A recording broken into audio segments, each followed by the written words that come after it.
Bienvenue dans ce nouvel opus de maigrir vite et bien. Alors aujourd'hui, nous allons répondre à la question: est-ce qu'on peut tous maigrir? Sommes-nous tous égaux face à la perte de poids? Est-ce que tout le monde a les mêmes chances face à la perte de poids? Alors, si on devait voir ça sur un point de vue physiologique, je dirais que tout le monde peut maigrir. Nous avons tous la capacité de créer de la graisse, donc stocker le surplus d'énergie et créer de la graisse aussi pour d'autres fonctions. Et nous avons la capacité également de déstocker, c'est-à-dire que lorsque le corps en a besoin, il peut prendre l'énergie qu'il a stockée précédemment dans les graisses de façon à fournir au corps un apport optimal au moment voulu. Le corps devrait donc grossir et maigrir et constamment se rajuster, se rééquilibrer, et nous ne devrions pas avoir de problèmes de poids, de surpoids et tout le reste. Malheureusement, ce n'est pas le cas, car fort est de constater que la majorité des personnes sont en surpoids. Il faut savoir qu'un Français sur deux est en surpoids, et voilà, il suffit de sortir dehors, aller dans le métro. Vous voyez, il y a beaucoup de gens qui sont en surpoids. Moi-même, personnellement, j'ai beaucoup de mal à pouvoir voir ou trouver une personne qui est réellement en bonne santé. C'est vraiment assez alarmant. Le surpoids est lié à plusieurs raisons, nous ne les développerons pas dans cette vidéo, mais quoi qu'il en soit, logiquement, quel que soit votre surpoids, vous devriez être capable de vous en débarrasser. Alors pourquoi certaines personnes n'arrivent pas à s'en débarrasser? La question était: peut-on tous maigrir?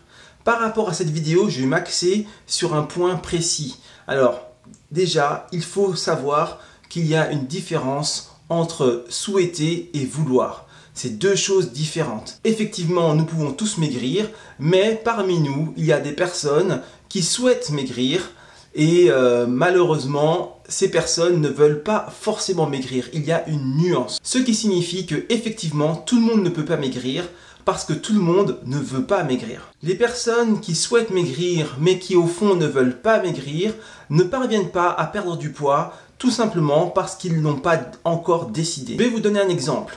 Beaucoup de personnes souhaitent devenir riches et pourtant ces personnes-là ne font pas forcément ce qu'il faut pour le devenir. Je parle de façon concrète, c'est-à-dire qu'ils espèrent que l'argent va leur tomber dessus par le biais du loto, par le biais de la magie, j'en sais rien.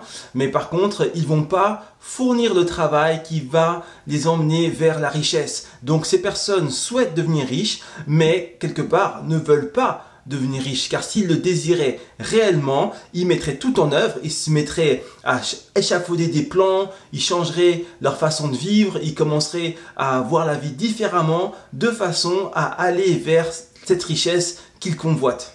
Or, beaucoup de personnes souhaitent devenir riches et souhaitent ne rien n'avoir à faire et souhaitent juste jouir en fait de la richesse et de tous les avantages que procure la richesse sans fournir le moindre effort. Eh bien, c'est exactement la même chose qui se produit par rapport à la perte de poids. Beaucoup de gens souhaitent perdre du poids, donc ils veulent jouir de tous les avantages que leur procurait une bonne perte de poids. Malheureusement, ils ne veulent pas fournir les efforts, ils ne veulent pas se mettre en difficulté, ils ne veulent pas aller sur le chemin de la perte de poids car ils ne veulent pas fournir d'efforts pour y parvenir réellement. Par contre, ils le souhaitent et c'est ce qui pousse la grande majorité des gens à chercher des solutions miracles. Vous avez des personnes qui veulent perdre du poids mais qui ne veulent pas faire de sport. Vous avez des personnes qui veulent perdre du poids et pour cela sont prêts à aller se faire charcuter au péril de leur vie. Vous avez des personnes qui sont prêts à ingérer je ne sais quel produit. Ils n'en connaissent même pas la composition, mais on leur dit que c'est pour perdre du poids et ils le font. Donc voilà, vous voyez, toutes ces personnes cherchent des produits miracles pour pallier en fait à leur manque de volonté. Alors, je tiens quand même à apporter un soupçon d'espoir. Il faut savoir que le fait de se souhaiter et de ne pas arriver à désirer assez fort ou à vouloir assez fort, c'est juste une défaillance de votre façon de penser, c'est une défaillance de votre mental. Maintenant, le mental, comme je l'ai expliqué dans d'autres vidéos, c'est quelque chose qui se travaille. Ça signifie que si vous arrivez à intégrer des bonnes habitudes, si vous arrivez à intégrer une façon de penser différente, vous pouvez augmenter votre mental et donc augmenter votre capacité à vouloir. votre capacité à désirer et donc votre capacité à atteindre vos objectifs. Donc ça, c'est vraiment ce qui est souhaitable. 1, pour votre perte de poids. 2, pour le maintien de votre perte de poids. Il faut savoir que une bonne perte de poids, ce que j'appelle une perte de poids correcte, c'est une perte de poids maîtrisée. C'est une perte de poids où vous allez totalement changer votre façon de penser, changer vos habitudes et donc devenir une autre personne. Et cette autre personne sera vous, mais en mieux et avec les kilos en moins. Je suis sûr qu'autour de vous, il y a plein de personnes qui souhaitent mais qui ne veulent pas. Maintenant que vous avez ce petit tuyau, vous pourrez les déceler. Vous pourrez également déceler en vous-même, est-ce que vous souhaitez ou est-ce que vous voulez davantage, où vous vous situez, car il est bien de voir clair en soi pour pouvoir avancer correctement. Au fur et à mesure que vous passez du souhait au vouloir, que vous augmentez votre capacité à vouloir, vous allez augmenter aussi votre faculté à rester focus sur vos objectifs. Au fur et à mesure que vous allez progresser, vous pourrez redessiner vos objectifs, les peaufiner, vous pourrez les créer intégralement. C'est-à-dire que au départ c'est un peu flou et plus vous avancez, plus vous voyez vos résultats et plus vous pouvez être précis, plus vous connaissez, plus vous savez, vous apprenez à maîtriser votre transformation et plus ça devient efficient et ça devient réel. C'est vraiment un apprentissage. Lorsque vous prenez un champion, le champion, il n'est pas devenu champion en allant dans des cours collectifs en allant, par exemple, si c'est un champion de boxe, c'est pas en prenant des cours de boxe dans la maison de quartier qu'il est devenu champion. Le champion, à un moment donné, il s'est dit, bon, si je veux devenir champion, il va falloir que je m'y mette à fond et il va falloir que je puisse me dépasser. Et pour ça, qu'est-ce qu'il fait? Il va trouver un coach et le coach s'adapte à lui. Le coach, en fait, comment dire, il est garant de son évolution. C'est ça qui est important. Je ne suis pas en train de remettre en cause les cours collectifs qu'il y a un peu partout. Ce que je remets en cause, c'est que si vous voulez des résultats, il faut que vous soyez suivi. Il faut que la personne qui vous donne le cours puisse jauger de votre évolution et puisse travailler avec une vision et en visualisant votre évolution constamment. Vous voyez ce que je veux dire? C'est pas juste donner des cours. Lorsque vous allez à un cours et qu'il y a un coach qui est payé au lance-pierre qui donne son cours, lui il donne juste son cours et puis il est payé au lance-pierre derrière. Vous voyez? Et que vous évoluez ou que vous n'évoluez pas, il en a rien à faire et c'est pas son problème. Lui il est fatigué, il donne plein de cours dans la semaine pour pouvoir joindre les deux bouts. Voilà, donc son cours est très intéressant pour les personnes qui veulent se remettre au sport ou pour les personnes qui veulent un peu s'entretenir, mais pour s'améliorer, ce ne sera pas suffisant. Donc, rentrez dans une dynamique. Si vous voulez voler comme un aigle, alors il faut côtoyer des aigles.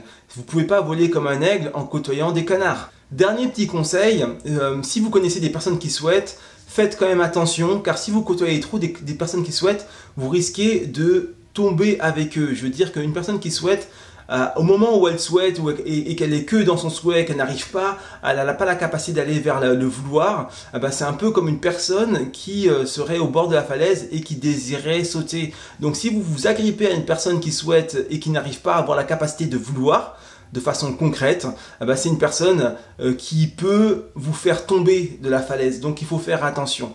D'accord? Je dis pas qu'il faut les éviter comme la peste, je dis juste qu'il faut faire attention.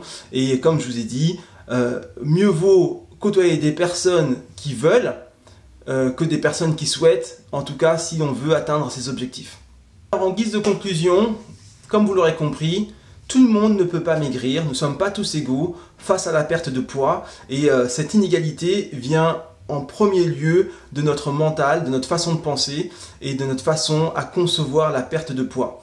Donc il y a les personnes qui souhaitent, il y a les personnes qui veulent. Maintenant les personnes qui souhaitent peuvent accroître leur capacité à vouloir, mais pour ça il faut rentrer dans la dynamique, rentrer dans le processus, se faire accompagner et y aller à fond et progressivement elles vont progresser pour vouloir. Après il y a des personnes qui veulent, parce que vous pouvez très bien vouloir aussi, mais votre capacité à vouloir peut aussi ne pas être assez grande, donc tout ça s'améliore, c'est comme ça. Vous devenez en fait, en rentrant dans une dynamique, en vous en coacher correctement, vous devenez quelque part un champion. Vous devenez le champion de vous-même.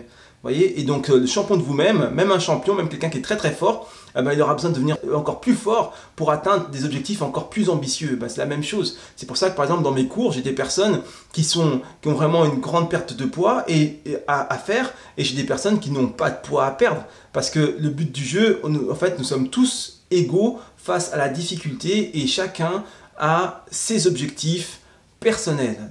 Donc voilà, c'est pas forcément de la perte de poids, ça peut être aussi accroître sa capacité à vouloir, car lorsque vous arrivez à l'accroître, vous arrivez à atteindre tout ce que vous espérez, tout ce que vous voulez, vous pouvez l'atteindre, voyez, parce que la perte de poids, c'est quelque chose que vous voulez atteindre. Par exemple, devenir riche, c'est quelque chose que vous pouvez vouloir atteindre, ou tel objectif, X, Y, Z, où il va vous falloir de la volonté. Donc c'est vrai que la perte de poids peut être un bon entraînement pour apprendre à vouloir, pour apprendre à accroître sa capacité à vouloir, et donc à mieux diriger sa vie, à être plus heureux, plus serein, plus fort.